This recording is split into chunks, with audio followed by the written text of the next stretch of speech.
Ada benda jumpa ni, benda diharamkan syarak kerana darurah. Nak jual beli. Ada ni nak jadi saksi. Saja-saja nak bergalak, tak boleh. Hukumnya haram, dosa kecil. Saya masih lagi muskil masalah jamak dan qasar. Seorang musafir ingin bertolak ke KL dari KT dan bertolak pada pukul 8 hingga atau 9 pagi pada hari Jumaat. Adakah masa masuk Jumaat itu dia kena singgah semayang boleh atau boleh terus perjalanan macam biasa?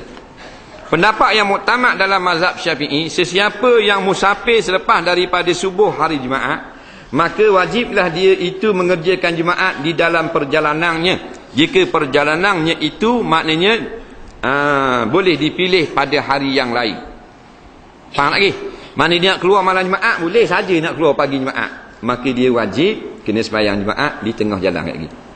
Adapun orang yang tidak boleh pilih, dia memang kena keluar pagi Jumaat, umpama naik kapal terbang, dia malam tak ada. Hak kemarin booking dah kedah, esok hari Jumaat baru ada, lepas subuh, tu tak ada pilihan. Dan pula perjalanan itu atas udara, tak apa tu, tak berdosa, tak wajib sembahyang Jumaat. Jadi siapa atas udara tu, kalau terbang tak wajib gostan balik sembahyang Jumaat. Teruskan perjalanan. Itu maksudnya. Pelajar ingin kembali ke tempat belajar dan bertolak pada pukul 8 pagi. Namun ketika sampai pada pukul 5 petang, lebih kurang buat jamak qasar. Boleh ke bila siapa dah baru buat jamak qasar? Tak boleh.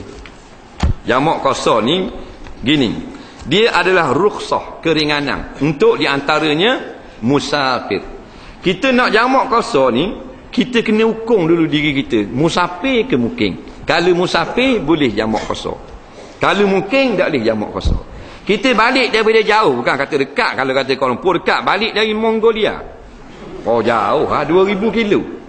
Siapa kita orang Mubah-Batah, siapa masuk Mubah-Batah baru nak jamak qasar. Sebelum jamak qasar, hukum diri kita. Dah kita asal Mubah-Batah, pergi jalan Beribu Batu, balik siapa mukim Mubah-Batah, kita musafir ke mukim siapa situ? Mukim dah mukim, boleh tak jamak qasar? Haram. Nampak? Jadi senang keputusan kita. Kalau kita hukum kita ni musafir, boleh jamak qasar. Kita ada balik daripada Kuala Lumpur, tapi tak sapa lagi di Merbah Batah, kita baru sapa di Bukit Besar. Nah, Bukit Besar bukan mukim Merbah Batah, berarti semayang jamak qasar ini boleh pasal kita dalam perjalanan balik singgah di Bukit Besar, kita masih bernama musafir. Nampak? Siapa kat Sepadang, welcome to Merbah Batah. Kita tu mukim, haram jamak qasar. Gitulah. Nak mudahnya hukum dulu, aku musafir ke aku orang mukim.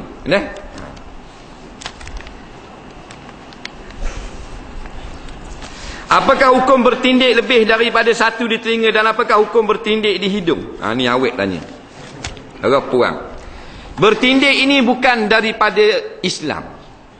Tapi jangan hukum ni, cerita dulu. Bukan sunnah Rasulullah. Cuma dia datang daripada Arab jahiliah. Orang jahiliah, Arab perempuan bila masuk Islam, telinga mereka berlubang belaka, ada subang belaka tindik. Cuma Nabi tak marah. Nabi tak kata haram, Nabi tak kata. Menunjukkan benda tu harus. Tapi bukan Nabi suruh. Jadi bukan sunat tindik ke puang. Tapi kalau dia bertindik, tidak salah. Kemudian dia nak tindik hidung pula, atau nak tindik banyak macam ni. Baik. Kalau asal nama bertindik, hukumnya masih diharuskan. Tapi kalau peseng tindik banyak, tindik hidung tu peseng kafir, haram hukum. Tak boleh. Jangan siapa mengikut orang kafir. Walhasilnya satu sudahlah lubang. Kerana hak satu itulah hak Arab jahiliah masuk Islam, hak Nabi senyap. Kalau dua belum tentu. Walaupun ada ulama mengatakan boleh. Tapi kalau takut kita tindik banyak tu, nak ikut orang kafir. Ni pelik-pelik lah ni. Atas kening ni bubuh tindik tak ni budak puang. Tak percaya tengok hari Sabtu pukul 11 pukul 12 dia duduk atas balang besi tersebah. Ni bubuh ping baju ni, orang bubuh di laping budak ni, bang atas kening. Atas lidah ni bubuh juga besi. Atas bibir macam lembu gila. Duduk atas ni. Nampak? Tu baru Terengganu, dak pergi Kuala Lumpur ke. Allah Kuala Lumpur pakai skirt ni. Naik LRT dia ngadak, kita ngadak dengan dia. Tak macam bah kalau orang. Dia duduk ni, kita lihat ni. Imam, dah dia pakai skirt. Dia tengok kita pakai piah depan, dia pun buka kaki gitu. Kita hak bapak warak ni tengok gitu. Dah nampak. Tu cerita Kuala Lumpur. Punah jahanam habis. Atas ni, atas dada ke puang, dibuka baju nampak sikit dada. Ada tattoo. Tattoo tu buat kedai Cina Bukit Bintang dekat 5 atas. 15 riyal, 20 riyal. Cina tu kan buat, nak buat dah boleh selok gitu, kena buka habis coli-coli. Nampak? Untung tak dia? Boleh tengok lagi, boleh jamah lagi, bayar pitih ke dia lagi. Ni bodohnya orang Islam. Nampak? Jadi hak subang-subang tu subang seputih sudahlah. Ambil hak asal. Saya nak tahu apakah hukum suami minum susu isteri. Pulak dah. Ganah orang membak patuh ni. Neh.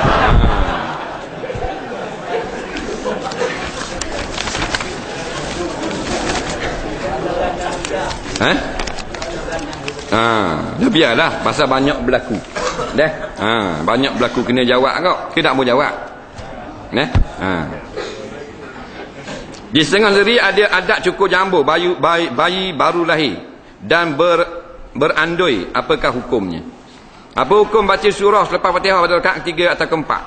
Gana nak buat kalau jemaah yang duduk belakang imam perasan baju yang dipakainya ada tahi dan najis. Adakah dapat pahala jemaah bila berimam iman tersebut? Batal terus ke semayang orang yang tiba-tiba lelap seketika ketika semayang. Minta penjelasan. Apa hukum jadi pok sanggup? Adakah tergolong dalam golongan yang berdosa besar? Apa hukum isyak rokok shisha? Baik.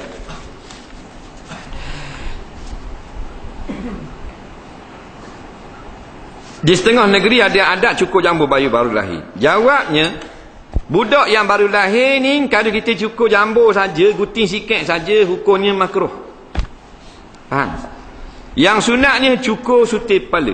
Setengah ulama dia kata haram. Kata cukur atas ni saja atau cukur sini saja, lepas tu tinggal hak atas. Haram. Nabi kata ihliku kullah au utruku kullah. Kalau nak cukur sutir kepala biar botak. Kalau nak tinggal semua. Jangan main cukur separuh-separuh. Ada pun cukur sutir kepala, hukumnya sunnah. Budak-budak, laki-laki dan perempuan. Zainab radhiyallahu anha dicukur sutir kepala. Kita tak ada orang cukur kepala. Main kuting saja.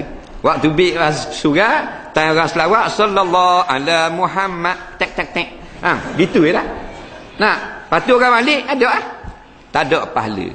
Nabi tak suruh guting situ, suruh cukur sutir kepala. Mencukur kepala budak botak laki-laki perempuan sunnah Nabi. Tak?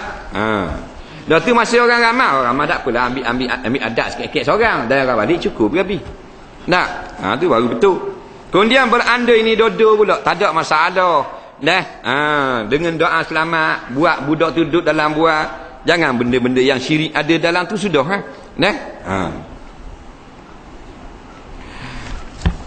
Terminum susu isteri pula. Dia ni terminum.